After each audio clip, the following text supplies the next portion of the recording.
Queridos irmãos, queridos amigos, graça e paz em Cristo Jesus. Amém? Hoje nós vamos compartilhar com os amados irmãos e amigos o capítulo 6 do livro de Êxodo. Os irmãos e amigos poderão acompanhar em suas Bíblias. Estaremos lendo os versículos 6, 7 e 8 para nossa meditação.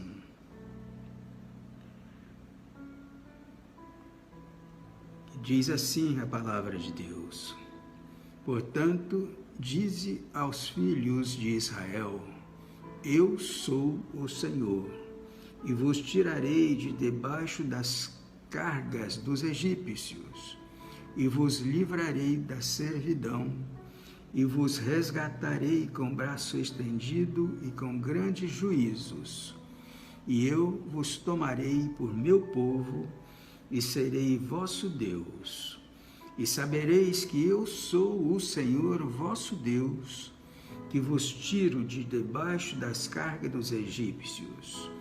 E eu vos levarei à terra, acerca da qual levantei minha mão, jurando que a daria a Abraão, a Isaque e a Jacó, e vô-la darei por herança, eu, o Senhor. Amém? As 7 grandes promessas. Este é o título desta mensagem. Queridos irmãos, queridos amigos, Êxodo capítulo 6, registra a promessa de Deus a respeito do livramento dos israelitas das mãos de Faraó. Aqui nós vemos o Senhor Deus respondendo às perguntas de Moisés, as perguntas que Moisés fez no final do capítulo 5.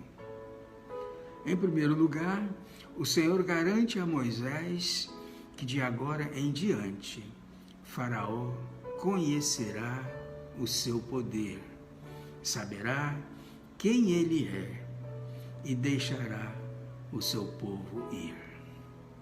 Deus, mais uma vez, diz a Moisés que ouviu o clamor do seu povo e irá livrá-lo. Nós vamos destacar aqui nesta mensagem as 7 promessas de Deus relacionadas ao livramento dos israelitas do poderio de Faraó. A primeira promessa: sereis tirados. O versículo 6 diz assim: Portanto, dize aos filhos de Israel: Eu sou o Senhor, e vos tirarei de debaixo das cargas dos egípcios. Irmãos, vimos aqui neste texto que mais uma vez Deus ordenou que Moisés falasse aos israelitas que ele haveria de tirá-los de debaixo do jugo do Egito. Deus livraria os israelitas da escravidão e os resgataria com braço forte e com grandes manifestações de julgamento. Aqui nós vimos também que o que Deus fez com o seu povo no passado, dando-lhe o livramento das mãos de Faraó, Jesus fez conosco neste tempo, levando sobre si todos os nossos pecados e nos livrando da morte. Em Gálatas, capítulo 1, versículo 4, diz assim: O qual se deu a si mesmo por nossos pecados, para nos livrar do presente século mau, segundo a vontade de Deus, o nosso Pai. Irmãos, Aqui Paulo não está declarando especificamente que Jesus morreu pelos pecados do homem, mas não há dúvidas de que era esta a intenção quando observarmos que Jesus deu-se a si mesmo por nossos pecados. Não foi pela vontade do homem, ou por sua sabedoria, o nosso livramento deste mundo mau, mas sim foi de acordo com a vontade de Deus. O propósito de Deus era que o Senhor Jesus desse a si mesmo, e fazê-lo dessa forma estava de acordo com a sua vontade, e isso era agradável aos seus olhos. Todo o plano se originou no propósito divino e foi executado de acordo com a vontade de Deus. Portanto, se foi de acordo com a sua vontade, é bom e digno de aceitação universal. Pois tudo foi totalmente voluntário da parte do Senhor Jesus. Ninguém o obrigou a vir, ninguém poderia obrigá-lo. Irmãos, não é exagero dizer que Deus não poderia e não compeliria qualquer ser inocente e santo a empreender a grande obra da expiação e a suportar as amargas tristezas necessárias para resgatar o homem. Deus obrigará sim os culpados a sofrerem, mas Ele nunca, jamais obrigará os inocentes a suportar tristezas, mesmo em nome de outras pessoas.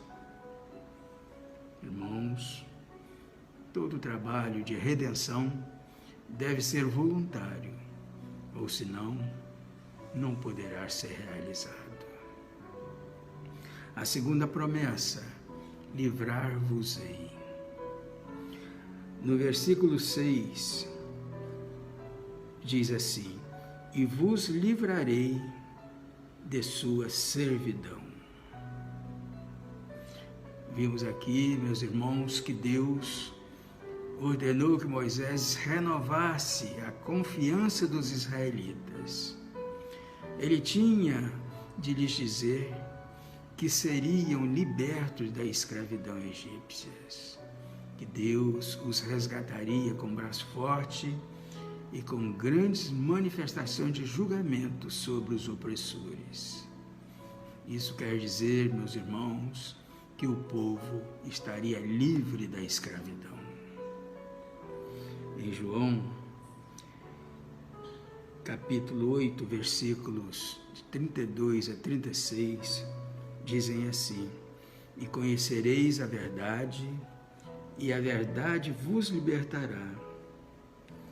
Responderam-lhe: somos descendência de Abraão, e nunca servimos a ninguém.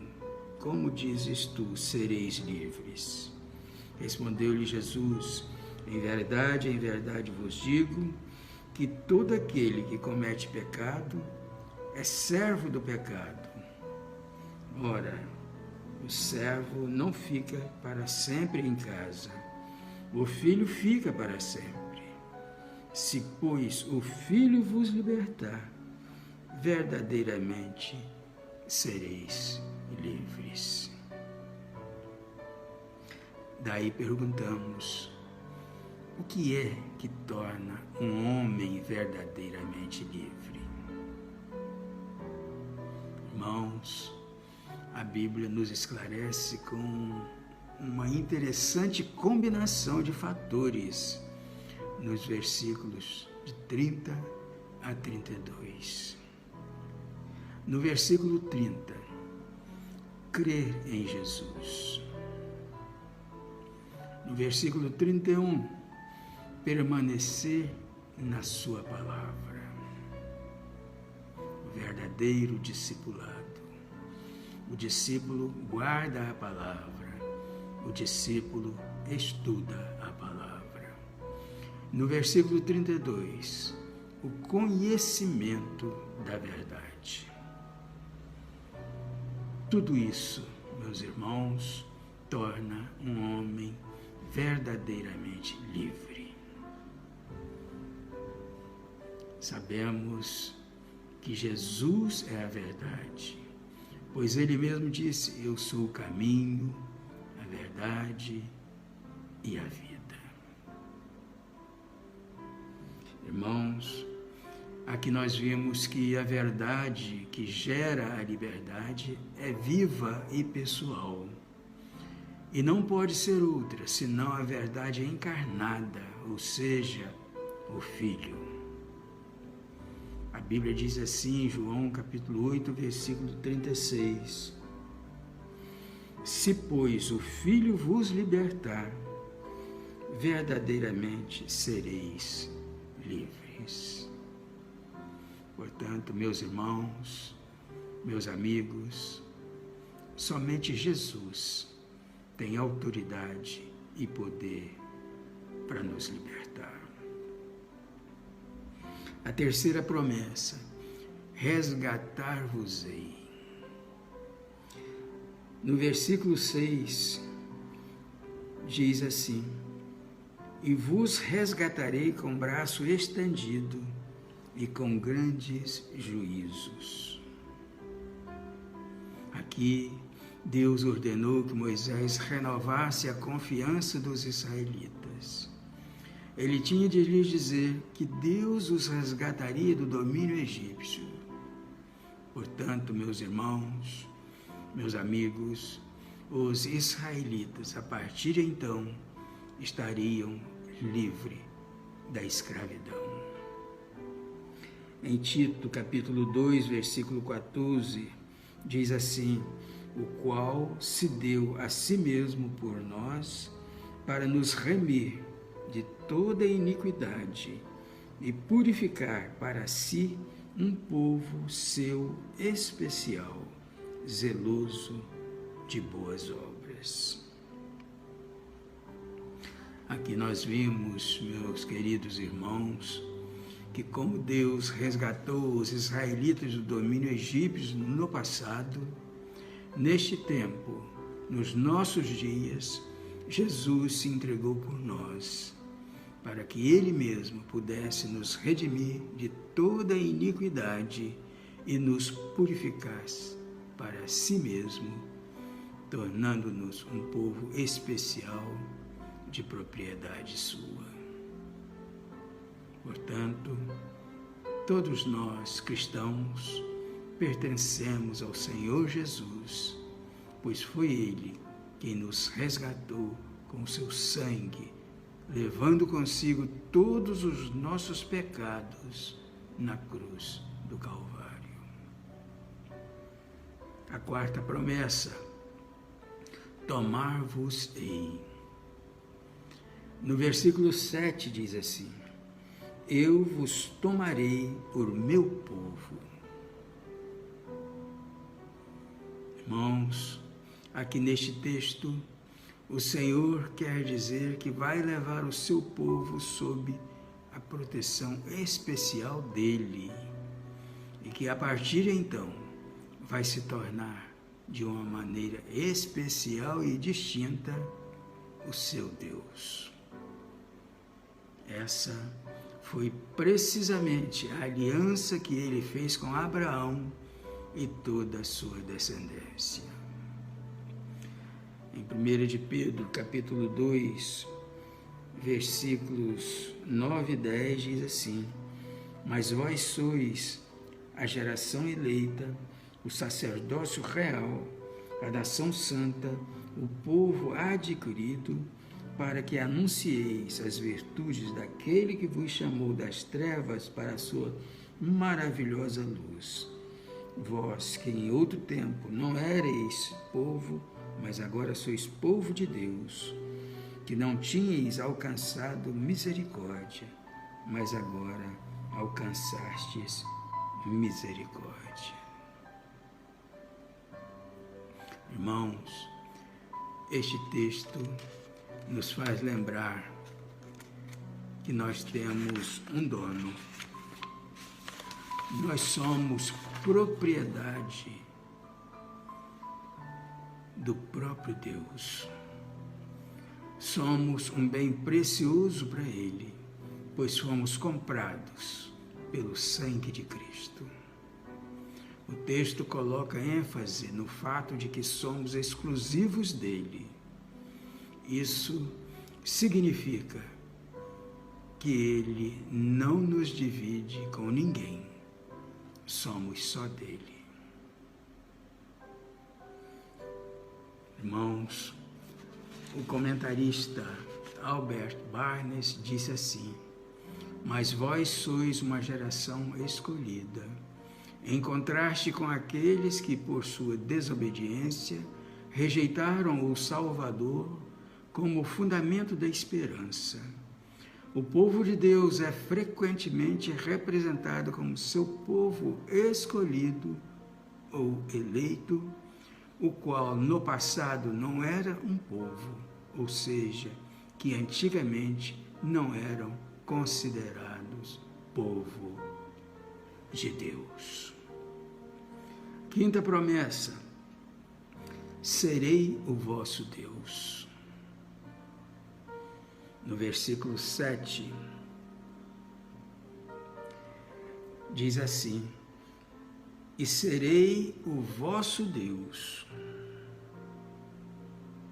Em 2 Coríntios, capítulo 6, versículo 16, diz assim: e que consenso tem o templo de Deus com os ídolos?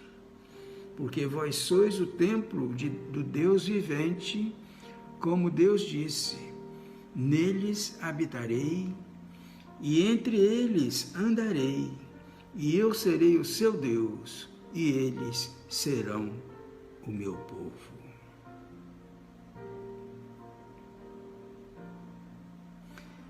Irmãos, aqui o Senhor diz que de uma maneira especial ele se tornaria o Deus dos israelitas. Portanto, fugir da idolatria. Tanto naquele tempo como nos dias de hoje, o processo decisivo da grande guinada de vida para sair do mundo mau era o seguinte: convertei-vos deixando os ídolos. 1 Tessalonicenses capítulo 1, versículo 9.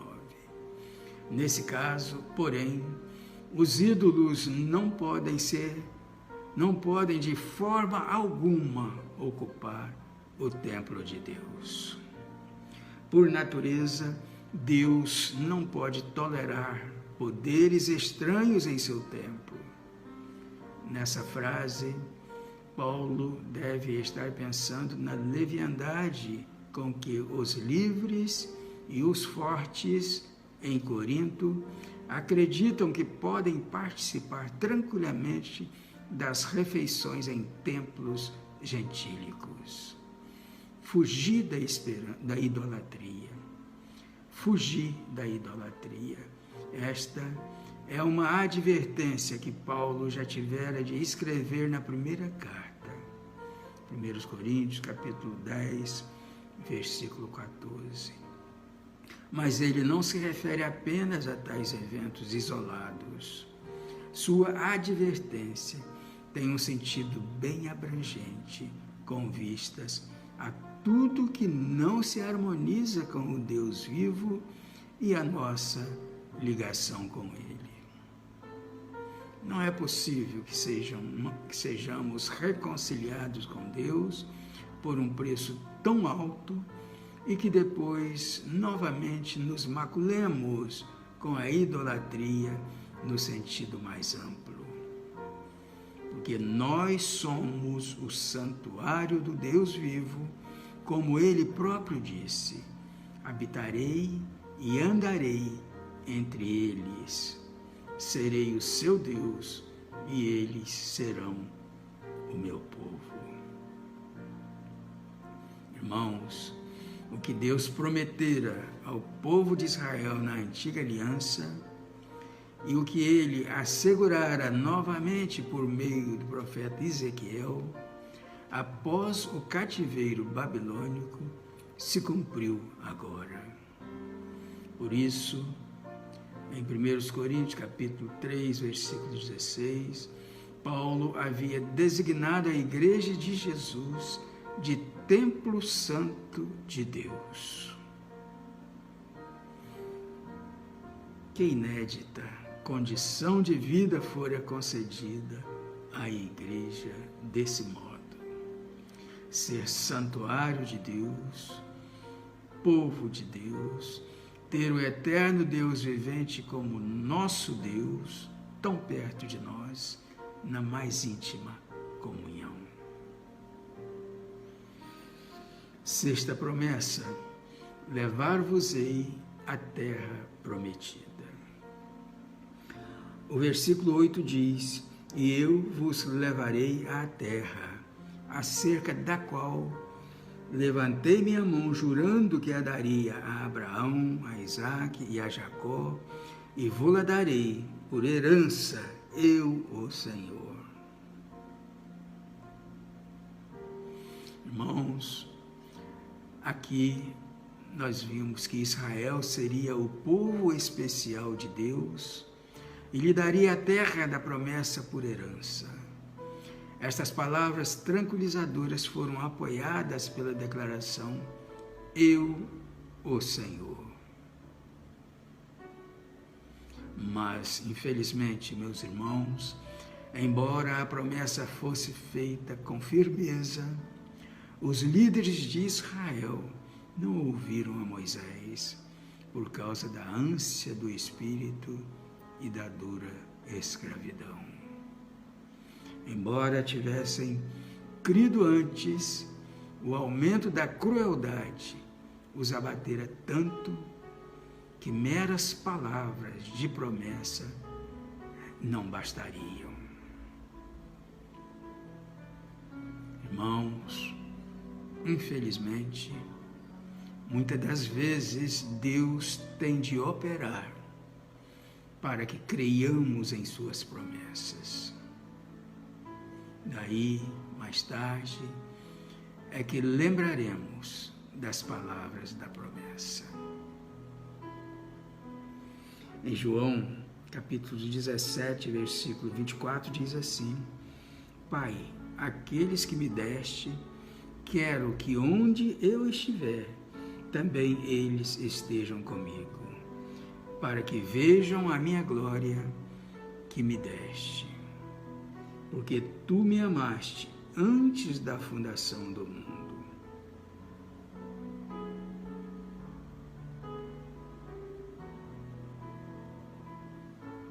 Antes da fundação do mundo. Este texto, meus irmãos, diz claramente que nós somos um presente do Pai para Jesus. Jesus quer que estejamos com Ele na gloriosa presença de Deus. Jesus quer que vejamos a sua glória e que a experimentemos. Irmãos, Jesus tem sido amado por Deus desde antes da fundação do mundo.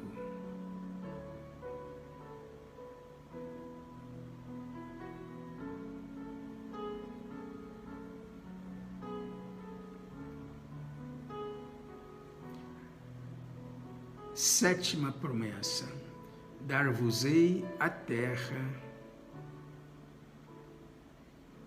como possessão. O versículo 8 diz assim: e eu vos levarei à terra acerca da qual levantei minha mão, jurando que a daria a Abraão, a Isaque e a Jacó, e vou-lo darei por herança, eu, o Senhor.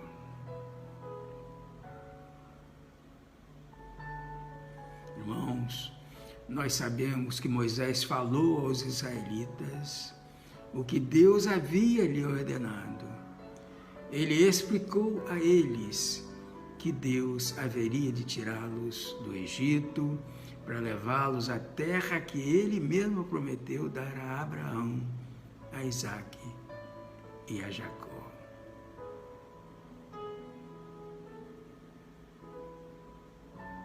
Porém, meus irmãos, os israelitas não deram ouvidos a Moisés por causa da ânsia de espírito e da dura escravidão. Em 1 de Pedro, capítulo 1, versículos de 3 a 5, dizem assim: Bendito seja o Deus e Pai de nosso Senhor Jesus Cristo, que segundo a sua grande misericórdia, nos gerou de novo para uma viva esperança, pela ressurreição de Jesus Cristo dentre os mortos, para uma herança incorruptível, incontaminável e que não se pode murchar, guardada nos céus para vós, que mediante a fé estáis guardados na virtude de Deus para a salvação, já prestes para se revelar no último dia. Irmãos, vimos aqui neste texto que o apóstolo Pedro começa saudando aos eleitos de Deus que estavam espalhados. A esperança que foi implantada em nós pelo Evangelho de Jesus é viva. É uma esperança viva que não pode murchar. A nossa fé é comprovada quando suportamos as diversas provações da vida. Elas se manifestam das mais diversas maneiras, pois o propósito é revelar a verdadeira intenção da nossa fé. Irmãos, o nosso relacionamento com Deus exige santificação, pois o nosso Deus é santo. Devemos nos comportar à altura do Evangelho de Jesus. Isso ocorre porque nós fomos comprados com o precioso sangue de Cristo. Irmãos, o sangue derramado por Jesus na cruz é muito superior ao ouro, à prata ou qualquer outro elemento de valor para os seres humanos. Portanto, queridos irmãos, queridos amigos, estas foram as 7 grandes promessas de Deus cumpridas no livro de Êxodo, capítulo 6. A primeira, sereis tirados de debaixo do jugo do Egito. A segunda, livrar-vos-ei da escravidão. A terceira, resgatar-vos-ei com braços fortes. A quarta, tomar-vos-ei por meu povo. A quinta, serei o vosso Deus. Se tornaria o Deus dos israelitas, o nosso Deus. Sexta, levar-vos-ei à terra prometida. E a sétima, dar-vos-ei à terra como possessão. Que possamos, meus irmãos, todos os dias termos em nossas mentes que o Deus do passado, que livrou os israelitas da escravidão, é o mesmo Deus dos nossos dias, que tem nos livrado continuamente do domínio do mal. Amém? E que Deus assim nos abençoe.